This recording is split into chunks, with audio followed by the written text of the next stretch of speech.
Hello viewers, চলে এলাম আপনাদের মাঝে আবারও ইমিগ্রেন্ট কিচেন নিয়ে। আশা করছি যে যেখানে আছেন সবাই ভালো আছেন এবং সুস্থ আছেন।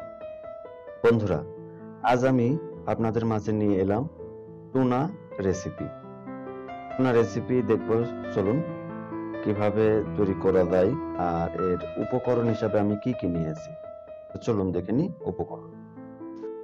তবে বন্ধুরা, প্রতিদিনকার কথাটা আজকেও বলবো এবং বলতেই হবে, যারা এখন পর্যন্ত আমার চ্যানেলটা সাবস্ক্রাইব করেন নাই তারা অবশ্যই আমার চ্যানেলটা সাবস্ক্রাইব করে দিবেন এবং পাশে থাকা বেল আইকনটি বাজিয়ে দিবেন, শেয়ার করে অন্যান্য বন্ধুদের দেখার সুযোগ করে দিবেন।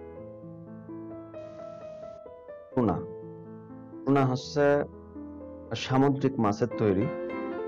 এই টুনাটা সামুদ্রিক যে বড় মাছগুলো হয়, এই বড় মাছ থেকেই টুনা তৈরি করা হয় এবং মেডিসিন দিয়ে প্যাকেটজাত করে মার্কেটে।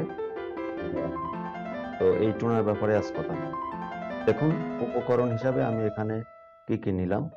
আমি প্রথমে একটা পেঁয়াজ কুচি করে সুন্দর করে কেটে নিলাম।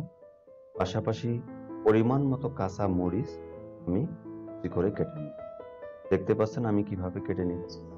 কেটে নেবেন এভাবে, যাতে আপনার সমস্যা না। আর পাশাপাশি টমেটো দিবেন একটা। টমেটোও ছোট করে কেটে নেবেন, কারণ এই টমেটো দিয়ে আমি মশলায় তৈরি করার কাজেই লাগাবো। তো দেখুন কিভাবে কেটে নিচ্ছি। এবং আমি তরকারির শেষ পর্যায়ে ব্যবহার করার জন্য নিলাম ধনিয়া পাতা। ধনিয়া পাতাটা আমি কেটে রেখে দিলাম। বন্ধুরা দেখুন, আমি এখানে পরিমাণ মতো কাঁচা মরিচ, টমেটো, পেঁয়াজ এবং ধনিয়া পাতা কেটে সংরক্ষণ করে রাখবো। তো এখন আমরা এটা টুনা রান্না করব। এগুলো প্রথমে আমরা ভেজে নিব। তো তার আগে টুনাটা দেখে নিন। এই হচ্ছে টুনা। টুনার প্যাকেটটা এভাবে প্যাকেটজাত করা হয়ে আসে মেডিসিন হয়ে। এটার ডেট এক্সপায়ারও আছে, অবশ্যই ডেট দেখে ক্রয় করবেন, তারপরে রান্নার জন্য প্রস্তুতি করবেন। তো টুনা রান্না করলে ভালোই লাগে, খারাপ লাগে না। টুনাটা আসলে বড় মাছের তৈরি, যেহেতু এটা মাছেরই হয়, সেক্ষেত্রে খেতেও ভালো লাগে। তো বন্ধুরা, আজ আমি আপনাদের এই টুনা রেসিপি দেখাবো। টুনাটা বাংলাদেশে সচরাচর শহর ছাড়া গ্রামে পাওয়া যায় না, তাই গ্রামের মানুষ এগুলো খায়ও না, কারণ গ্রামে আমরা অ্যাভেলেবেল নদীর মাছ পাই, মিঠা পানির মাছ পাই, যে কারণে আমাদের আর টুনা খেতে হয় না।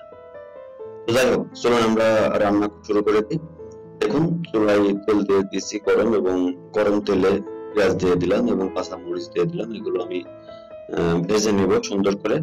পেঁয়াজগুলো কিন্তু আমি খুব ছোট ছোট করে কেটেছি, ভাজতে সহজ হবে। এইভাবে নাড়া দিন এবং ভেজে নিন। আর সাথে টমেটো দিয়ে দিন। টমেটোগুলো দিয়ে ভালো করে নাড়া দিতে থাকুন। টমেটোটা গলাইতে হবে। তো এখনই আমরা লবণের সাহায্য নিয়ে নেব এবং পরিমাণ মতো লবণ দিয়ে দেবো। পরিমাণ মতো লবণ দিয়ে আমরা নাড়াচাড়া করবো। লবণ দেওয়াতে পেঁয়াজ, টমেটো এবং মরিচ ভাজি হতে খুবই সাহায্য দেবে এবং তাড়াতাড়ি হবে। তো যাই হোক, আমরা দেখতে পাচ্ছেন টমেটোটা কত সুন্দরভাবে ম্যারিনেট করে নিলাম। এখন আমরা গুঁড়া মশলা দিয়ে দিব। হালকা হলুদের গুঁড়া, হালকা মিক্স মশলা দিব, হালকা ধনিয়া গুঁড়া দিব। এইগুলোতে আমাদের রান্না হয়ে যাবে আজকে ইনশাআল্লাহ। আর টুনা রান্না করতে ওর অন্য কিছু লাগে না। আর সৌদিরা বা আরব কান্ট্রিরা বা অন্যান্য দেশে এগুলা মশলা দিয়ে কিন্তু খায় না। ওরা কিন্তু শুধু শুধু ভেজে নেয়, বা শুধু কোটা থেকে যেভাবে দেখতে পাচ্ছেন এখন ঢেলে দিলাম আমি, ঠিক এমনটা ওরা খেতে পারে, বা এমনটা খেলেও খারাপ লাগে না, ভালোই লাগে। এই কারণে আসলে ভাজি দরকারও হয় না ওদের। আমরা বাঙালি, আমরা একটু মশলা জাতীয় জিনিস বেশি পছন্দ করি, তাই মশলাটা আমাদের দেওয়াই লাগবে। আর মশলাটা আমাদের না দিলে আমাদের কাছে একটু মানে কেমন লাগবে খেতে, আমরা মশলাটা দিয়ে রান্না করলাম। তো আশা করছি দেখতেই পাচ্ছেন ভালো লাগছে। আমরা কিন্তু এভাবে তেল এবং যতটুকু পানি আছে আমরা শুকাই নিচ্ছি। রান্না কিন্তু আমার হয়ে গেছে, এটা বেশি টাইম লাগে না। আমরা এখন ধনিয়া পাতা দিয়ে দিলাম এবং ভালো করে আবারও আপনাদের রুমে যখন দেখবেন চাউল বা রান্না করতে আলিশ হচ্ছে বা চাউল নাই বা ভাত রান্না হবে না, সেক্ষেত্রে কিন্তু আপনারা এটা দোকান থেকে ক্রয় করতে পারেন। একটা পাত্র ক্রয় করে আপনারা ভেজে রুটি দিয়ে বা স্যামুলি, যেমন স্যামুলি বলতে এই দেশে পাউরুটিকে বোঝায়, স্যামুলি দিয়ে স্যান্ডউইচ বানায়ও খেতে পারেন। এটা বিশেষ করে সকালে নাস্তার টাইমে বেশি ভালো লাগে।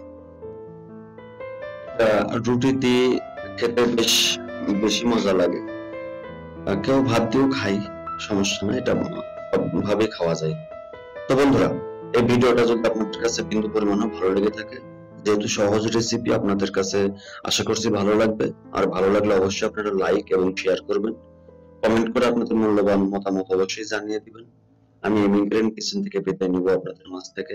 আবারও কোনো এক রেসিপি নিয়ে এই ইমিগ্রেন্ট কিচেনে আসবো। তো আমার এই রেসিপি যদি আপনাদের কাছে ভালো লাগে থাকে, তাহলে অবশ্যই আপনারা সাবস্ক্রাইব করে দিবেন এবং নতুন বন্ধুদের দেখার সুযোগ করে দিবেন। ইমিগ্রেন্ট কিচেন থেকে বিদায় নিচ্ছি। সবার সুস্থতা কামনা করে সবাই ভালো থাকবেন। আল্লাহ হাফেজ।